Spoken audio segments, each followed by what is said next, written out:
I'm the fire chief at Camp Roberts Fire Department here at Camp Roberts Army National Guard military installation. Today is our annual burn that we conduct every year in May. First of all, primarily to collaborate training among, like today, 13 different fire departments from various counties, Monterey County, San Luis Obispo County, and also Santa Barbara County.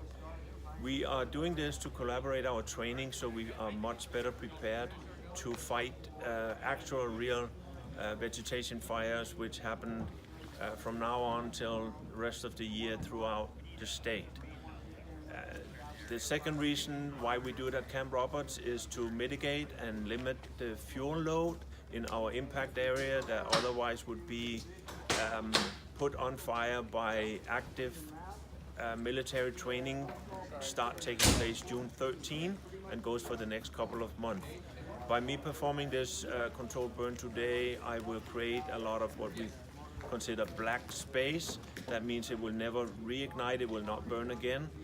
Why is that so important for the military? If we have fires on Camp Roberts doing military annual training, if we have to go out and fight a fire in the impact area, we have to cease fire, we have to stop training, which minimize the time that the troops will have to train. That's one of our primary goals, is to minimize the eruption in their training. Okay.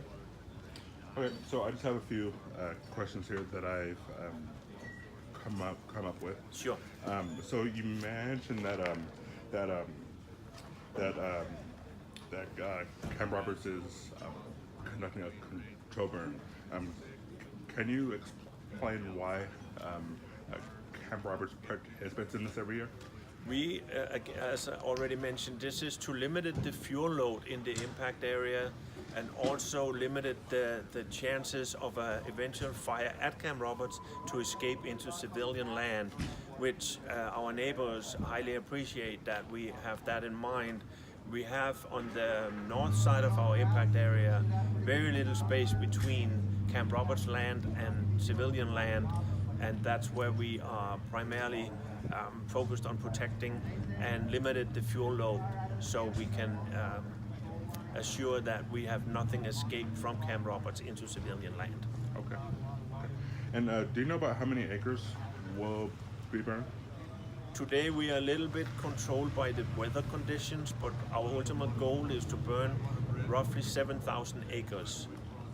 We are doing a complete perimeter burn around the entire impact area, and then we're also hoping, weather permits, later afternoon we're going to burn the inside of our impact area. Okay. And can you tell me about how many fire departments will be? Today on ground we have 13 agencies representing the fire service, including of course Camp Roberts' own fire department, and we have 153 firefighters. They are all here with one goal in mind, and that is to improve their training in vegetation fire and also get their task books for further promotion signed off. So it is a collaborative major training event for many agencies. All right, and a final question. Do you know about how long people in the pastorables and San Miguel area can expect to see smoke in the air as a result of this? Again, smoke in the air depends a little bit on the wind.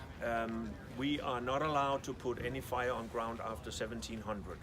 So our estimate is that should be no more smoke in the area when we get to about 1900.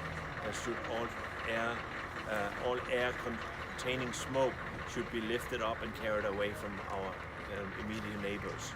Okay. And is there anything else that you want to say or advise? My advice to the regular citizen is to perform a throughout weed clearance and make sure that there's no vegetation growing close to your homes, 100 feet away from your home, and just maintain a clean piece of property. That makes the firefighting efforts, from our point of view, so much easier.